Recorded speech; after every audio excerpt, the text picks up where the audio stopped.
Hey everyone, welcome back to the channel. Hi guys, so happy to have you here again. Okay, so I want to start with a confession. Go on. Everything you were taught in your English textbook is technically correct and also kind of a lie. That's a bold opening. It's true though. How are you? I am fine, thank you. And you? Nobody talks like that. Nobody has ever talked like that in the history of spoken English. Not once, not a single native speaker ever in casual conversation has said, I am fine, thank you, and you. We say, I'm good, you? Or honestly, just good, you? Or not bad. Or just a grunt and a nod if we're being fully honest. Which is why today we're doing something different. We're pulling back the curtain and showing you how native speakers actually talk to each other. The contractions, the slang, the stuff that gets completely skipped in classrooms.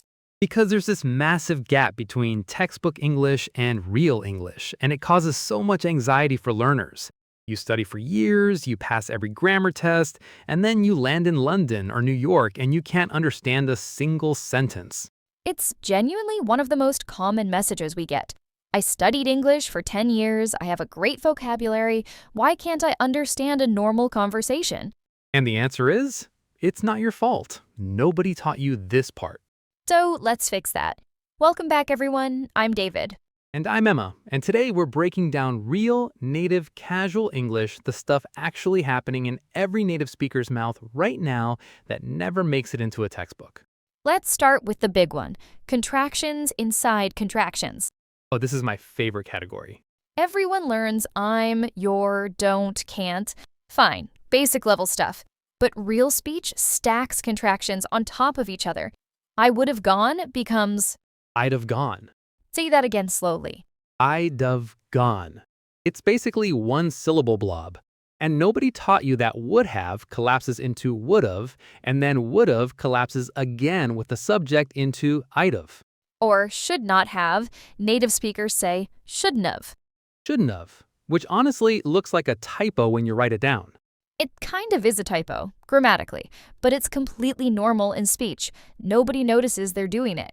And this is the thing. Textbooks teach you the full form because it's correct, but almost nobody uses the full form in casual talk. If you only know the full form, native speech sounds like a different language. Okay, next category, the vanishing words.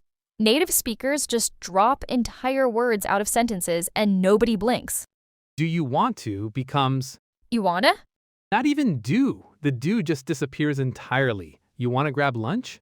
Nobody says, do you want to grab lunch, unless they're being extremely formal or slightly annoyed at you. What are you doing becomes, What you doing? Or just, what you up to? and I don't know, arguably the most common phrase in the English language, becomes, I don't know. One word, said with a shrug usually. it's not even 3 words anymore, it's one mumbled sound.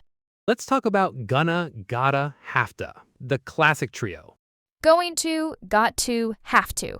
Every single learner recognizes these written down and then panics the first time they hear them spoken because they sound nothing like the textbook spelling. I gotta go. I have to finish this. I'm gonna call you later. These aren't slang, by the way. This is completely standard, everyday speech across basically every native English-speaking country. Which is the part that surprises people the most. They think this is lazy or incorrect English, when actually it's just how the language is spoken by everyone, educated or not, formal setting or casual. You'd hear gonna in a business meeting just as much as at a bar.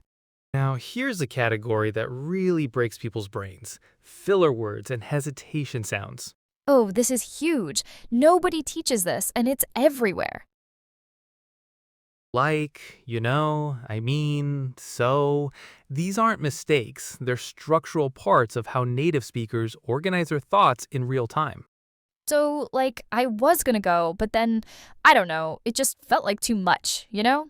Count how many actual content words are in that sentence versus filler. Barely any. And if you strip every filler word out because your textbook told you they're wrong, your speech ends up sounding oddly robotic and overly formal, even though grammatically it's perfect.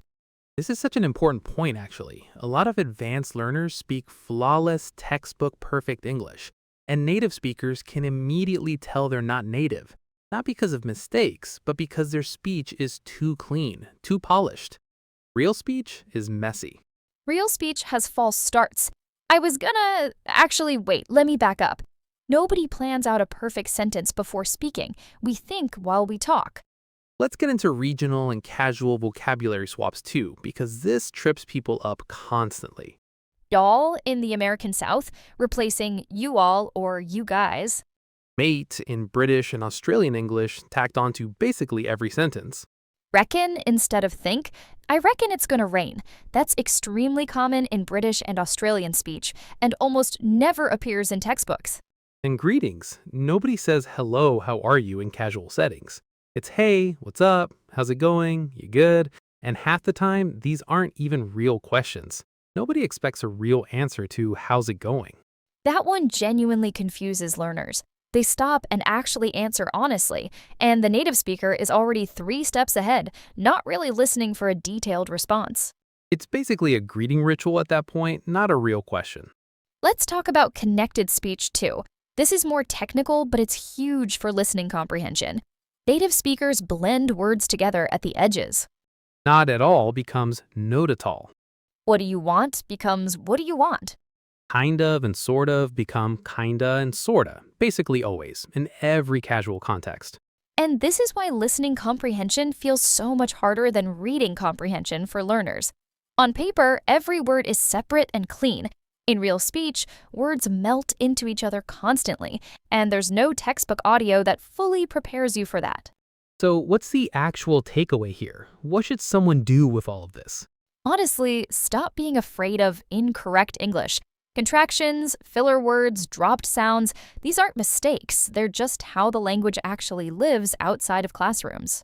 And the best way to close that gap isn't more grammar study. It's more raw, unscripted content.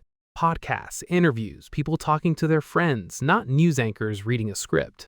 Because news anchors and textbook audio are basically the most clean version of English that exists, and almost nobody talks that way in real life. Exactly. So if you've been struggling to understand real conversations despite years of study, it's genuinely not a you problem. It's a gap in how English gets taught.